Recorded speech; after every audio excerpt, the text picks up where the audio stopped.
একটা জিনিস সমস্যা সমস্যা সমস্যা দৈনন্দিন জীবনের সমস্যা প্রত্যেকটি মানুষের সমস্যা।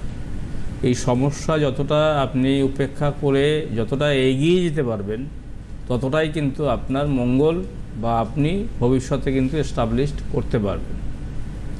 যেমন কর্মে বিভ্রান্তি, দেখুন কর্ম করেও আপনি ফল পাচ্ছেন না, সেটা হতে পারে ব্যবসা, সেটা হতে পারে মানে জব, সেটা হতে পারে আপনার বিভিন্ন কর্মের সঙ্গে লিপ্ত হওয়া, কিন্তু আপনি কোনোভাবেই অর্থ রোজগার, আপনার অর্থ সেভিংস, আপনার অর্থ ব্যাংক ব্যালেন্স আপনি কিছু পাচ্ছেন না।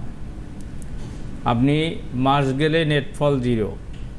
আপনি দেখুন আপনার চতুর্থ হাউজে শনি এবং কেতুর অবস্থান রয়েছে, অথবা সপ্তম হাউজে শনি কেতু বা বুধ কেতু কানেক্টিভিটি রয়েছে।